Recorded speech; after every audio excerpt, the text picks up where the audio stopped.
Assalamualaikum warahmatullahi wabarakatuh. Nama saya Dira Fazrian. Saya Fahri Rayhan Maulana. Nama saya Feruza Zahra Putri. Perkenalkan, nama saya Ibnu Apilah.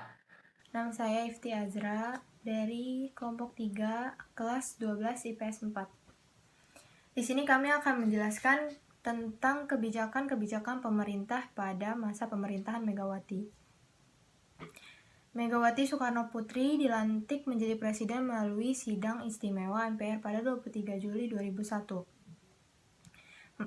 Beliau menggantikan Gus Dur yang mengundurkan diri.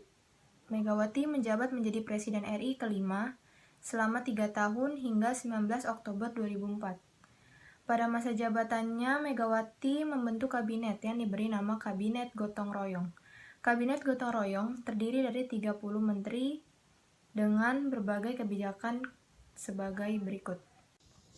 Di bidang ekonomi, Kabinet Gotong Royong melakukan privatisasi BUMN.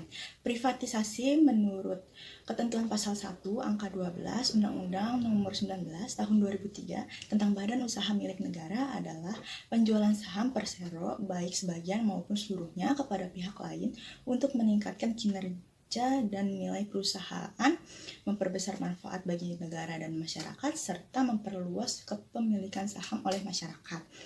Penjualan belasan BUMN yang nilainya mencapai 18,5 triliun, salah satu privatisasi BUMN adalah privatisasi PT Indosat, yaitu penjualan saham Indosat dan melepas kepemilikan saham mayoritas ke anak perusahaan Temasek Corporation di Singapura atau STT sebesar 41,94% seharga 4,6 triliun.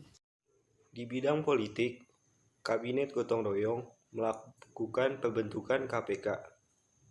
KPK adalah komisi di Indonesia yang dibentuk pada tahun 2003 untuk mengatasi, menanggulangi, dan memberantas korupsi di Indonesia. Komisi ini didirikan berdasarkan kepada Undang-Undang Republik Indonesia Nomor 30 Tahun 2002. KPK merupakan lembaga negara yang bersifat independen, yang dalam melaksanakan tugas dan wewenangnya bebas dari kekuasaan manapun. KPK dibentuk bukan untuk mengambil alih tugas pemberantasan dari lembaga-lembaga yang ada sebelumnya, tapi sebagai pendorong atau stimulus agar upaya pemberantasan korupsi oleh lembaga-lembaga yang telah ada menjadi lebih efektif. Kebijakan di bidang politik lainnya adalah melaksanakan pemilihan umum 2004. Pada pemilu ini dibagi menjadi 3 tahap.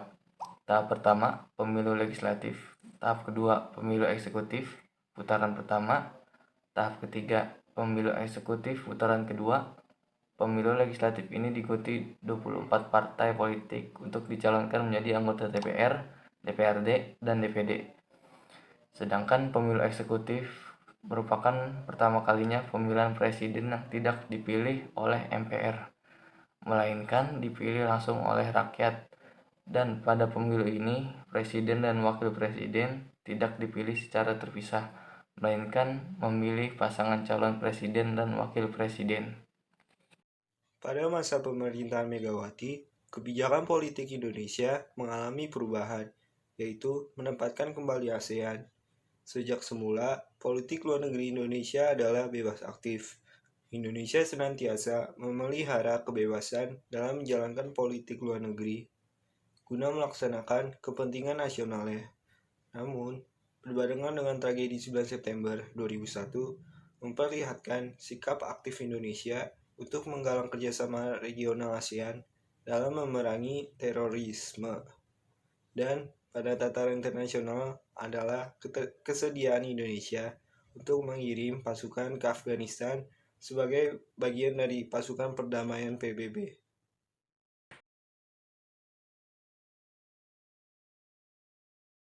Kesimpulannya, kebijakan Kabinet Gotong Royong menimbulkan pro dan kontra, seperti menjual saham Indosat ke asing.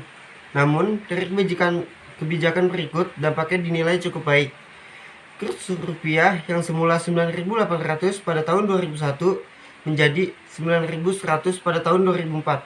Tingkat inflasi menurun 13,1% menjadi 6,5%. Sedangkan pertumbuhan ekonomi naik 2%. Selain itu, kabinet ini juga membentuk Badan KPK untuk membantu memberantas kasus-kasus korupsi menjadi lebih baik lagi. Dan kabinet ini juga melaksanakan pemilu pertama kali, memilih presiden dan wakil presiden secara langsung oleh rakyat. Demikian penjelasan dari kelompok kami yang bisa disampaikan. Mohon maaf. Wassalamualaikum warahmatullahi wabarakatuh.